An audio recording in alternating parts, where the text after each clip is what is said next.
Assalamualaikum adik-adik. Kali ini kita akan belajar kelas 5, tema 6, subtema 2, pembelajaran 2. Nah, yang pertama kita akan belajar mengenai perpindahan panas atau kalor secara konveksi. Perpindahan kalor secara konveksi ialah perpindahan kalor yang disertai dengan perpindahan zat perantaranya. Umumnya, peristiwa perpindahan kalor secara konveksi terjadi pada zat cair dan gas. Zat yang menerima kalor akan memuai dan menjadi lebih ringan, sehingga akan bergerak ke atas. Saat yang lebih ringan tersebut pindah ke atas, molekul zat yang ada di atasnya akan menggantikannya. Perpindahan secara konveksi dapat diumpamakan dengan kegiatan memindahkan setumpuk buku dari satu tempat ke tempat lain. Ketika kamu memindahkan buku tersebut ke tempat lain, tentu kamu akan ikut bersama dengan buku-buku tersebut. Jika buku-buku itu diumpamakan sebagai energi panas dan kamu adalah medianya, maka perpindahan kalor dengan cara konveksi akan menyertakan perantaranya. Peristiwa konveksi terjadi pada saat merebus air. Air yang letaknya dekat dengan api akan mendapatkan panas, sehingga air menjadi lebih ringan. Air akan bergerak ke atas dan digantikan oleh air yang ada di atasnya. Demikian seterusnya. Perpindahan kalor secara konveksi juga mengakibatkan terjadinya angin darat dan angin laut. Angin darat terjadi karena udara di darat pada malam hari lebih cepat dingin daripada udara di laut, sehingga udara yang berada di atas laut akan naik, dan udara dari darat akan menggantikan posisi udara yang naik tadi. Angin laut terjadi karena pada siang hari daratan lebih cepat panas dibandingkan di laut, sehingga udara di darat akan naik dan udara dari laut akan mengalir ke darat menggantikan tempat udara yang naik tadi. Keadaan ini digunakan para nelayan untuk pergi melaut pada malam hari dan kembali ke darat pada pagi atau siang hari. Sedangkan contoh peristiwa konveksi yang lainnya adalah penggunaan cerobong asap pada pabrik. Apakah di rumahmu dipasang jendela ventilasi? Pemanfaatan ventilasi sebagai sirkulasi udara di dalam rumah juga memanfaatkan perpindahan panas secara konveksi.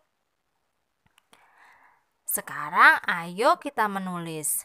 Buatlah daftar hal-hal penting yang kamu temui pada setiap paragraf di dalam bacaan. Gunakan tabel berikut untuk menuliskannya. Gunakanlah kalimat lengkap dan kata-kata baku dengan tepat. Paragraf pertama. Hal-hal penting dari paragraf pertama yaitu 1. Perpindahan kalor secara konveksi ialah perpindahan kalor yang disertai dengan perpindahan zat perantaranya. 2. Peristiwa konveksi terjadi pada zat cair dan gas. 3. Zat yang menerima kalor akan memuai dan menjadi lebih ringan. Sekarang paragraf kedua. Hal-hal penting yang ada pada paragraf kedua yaitu 1. Perpindahan secara konveksi dapat diibaratkan dengan kegiatan memindahkan setumpuk buku.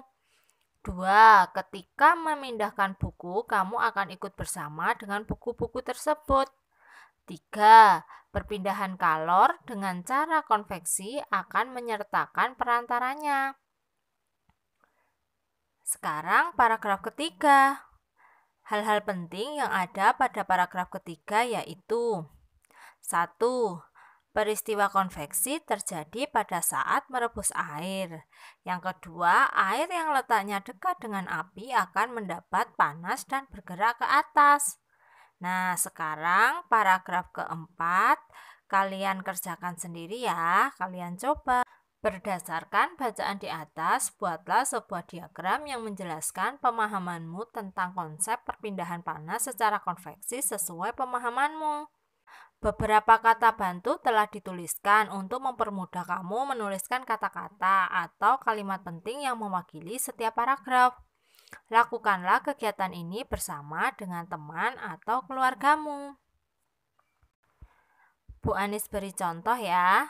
Konveksi contohnya yaitu angin darat dan angin laut, cerobong asap, serta ventilasi rumah. Berikutnya, konveksi adalah perpindahan kalor yang disertai dengan perpindahan zat perantaranya. Yang berikutnya, konveksi dapat diumpamakan sebagai memindah setumpuk buku dari satu tempat ke tempat lain. Nah, untuk berikutnya, konveksi akan mengakibatkan apa? Coba kalian kerjakan ya. Sekarang, tuliskanlah pemahamanmu tentang konsep perpindahan panas secara konveksi dalam tulisan satu paragraf. Di sini Bu Anis beri contoh ya. Konveksi adalah perpindahan kalor yang disertai dengan perpindahan zat perantaranya. Zat yang menerima kalor akan memuai dan menjadi lebih ringan sehingga akan bergerak ke atas dan molekul zat yang ada di atasnya akan menggantikannya. Beberapa contoh peristiwa konveksi antara lain pada saat kita merebus air, terjadinya angin darat dan angin laut, penggunaan cerobong asap pada pabrik, serta jendela ventilasi rumah. Sekarang kita menyelidiki perpindahan panas secara konveksi. Nah, alat dan bahan yang diperlukan apa saja? Di sini yang pertama 1 gelas air panas, yang kedua es batu, yang ketiga air matang suhu ruang, yaitu untuk membuat es batu, yang keempat 1 buah kantong plastik ukuran kecil, yang kelima 1 buah karet gelang, dan yang keenam adalah pewarna makanan. Percobaan ini memerlukan beberapa es batu berwarna. Oleh karena itu, buatlah es batu berwarna terlebih dahulu. Kamu dapat membuatnya sehari sebelum kegiatan percobaan ini. Ikuti langkah berikut ini. Yang pertama, membuat es batu berwarna dulu. 1. Campurkan setetes pewarna makanan ke dalam air matang suhu ruang. Yang kedua, masukkan air yang telah diwarnai ke dalam kantong plastik. Yang ketiga, ikat kantong plastik tersebut dengan karet gelang. Yang keempat, masukkan kantong plastik berisi air ke dalam lemari es sampai membeku. Es batu berwarna ini dapat diganti dengan es lilin warna-warni ya, yang mungkin mudah kalian dapatkan. Sekarang ke langkah kegiatan percobaan. Yang pertama, 1. Siapkan 1 buah gelas ukuran sedang, isi dengan air panas. Usahakan gelas cukup besar sehingga dapat memuat es batu yang telah dibuat sebelumnya. Yang kedua, masukkan es batu berwarna ke dalam gelas air panas. Yang ketiga, amati es batu yang ada di dalam gelas berisi air panas tersebut. Yang keempat, catat apa yang terjadi dengan es batu berwarna tersebut. Setelah melakukan percobaan tersebut, jawablah pertanyaan panduan berikut ini. Yang pertama, bagaimana bentuk es batu setelah dimasukkan ke dalam air panas? Apakah es batu mencair? Mengapa demikian? Jadi, bentuk es batu setelah dimasukkan ke dalam air panas yaitu ukurannya akan mengecil dan mencair. Peristiwa ini terjadi karena pengaruh kalor yang dilambatkan dari air panas. Yang kedua, es batu mencair karena mendapatkan panas. Berasal dari manakah panas tersebut? Panas tersebut berasal dari air panas. Apakah zat perantara pada percobaan ini? Zat perantaranya yaitu air. Nah, kemudian pertanyaan nomor 4 dan nomor 5 coba kalian kerjakan sendiri ya. Kesimpulan dari percobaan ini adalah peristiwa penghantaran panas di mana zat perantaranya ikut berpindah disebut dengan perpindahan panas secara konveksi. Perpindahan panas secara konveksi pada percobaan di atas adalah es batu dari air. Selanjutnya yaitu pola lantai dalam seni tari. Pernahkah kamu memperhatikan sebuah pertunjukan tari? Atau mungkin kamu pernah ikut latihan menari di sanggar atau di sekolah? Pada beberapa tarian, terutama tari kelompok, para penari membentuk posisi tertentu dalam tarian. Ada sebuah tari yang jika diamati posisi penari membuat bentuk atau formasi tertentu. Bentuk atau formasi tertentu yang dibuat penari dalam sebuah tari dinamakan dengan pola lantai. Pola lantai merupakan garis yang dilalui penari pada saat melakukan gerak tari. Pola lantai ini dilakukan baik oleh penari tunggal, berpasangan, atau penari berkelompok. Dalam tarian terdapat dua pola garis dasar pada lantai, yaitu garis lurus dan garis lengkung. Pola garis lurus terdiri atas pola lantai horizontal, vertikal, dan diagonal. Pengembangan pola lantai lurus dapat berupa pola lantai zigzag, segitiga, segi empat, dan segi lima. Perhatikan gambar berikut ini. Selain garis lurus, terdapat juga pola garis lengkung. Pola ini pun dapat dikembangkan menjadi berbagai pola lantai. Pola lantai itu antara lain berupa lingkaran, angka 8, garis lengkung ke depan, dan garis lengkung ke belakang. Perhatikan gambar berikut ini. Perhatikan dua jenis tari daerah yang memiliki pola lantai yang berbeda. Tari yang pertama adalah tari jaran kepang yang berasal dari Yogyakarta. Tari jaran kepang mempunyai pola lantai gabungan antara lain pola lantai lurus dan lengkung yang sederhana.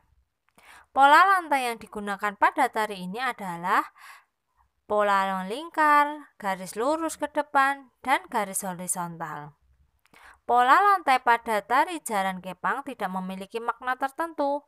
Pola lantai dibuat untuk formasi penari. Tari jaran kepang berbeda dengan tari Bedaya Semang yang juga berasal dari Yogyakarta. Tari klasik ini mempunyai pola lantai tertentu dan mempunyai makna tertentu. Pola lantai yang digunakan pada tari ini pun memiliki nama tertentu seperti gawang jejer wayang, gawang 3-3, gawang perang, dan gawang kalajengking. Perhatikan gambar tari di bawah ini. Bersama dengan teman atau keluargamu, tentukan nama dan gambar pola lantai pada setiap tari daerah di bawah ini.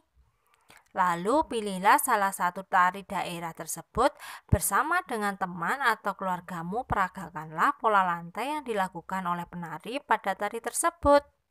Gambarkanlah pola lantai tari tersebut. Kak Anis beri contoh ya. Yang pertama, tari saman dari Aceh, pola lantai garis lurus. Kemudian kalian gambar garis lurus di sini ya. Berikutnya, tari sekapur siri dari Bengkulu, pola lantai yaitu garis lengkung. Kemudian kalian gambar garis lengkung di sini. Untuk tari berikutnya, coba kalian kerjakan ya. Demikianlah pembelajaran pada hari ini. Jangan lupa klik like, komen, dan subscribe agar kalian dapat berlangganan secara gratis pembelajaran tematik dari Kak Anis. Terima kasih. Assalamualaikum.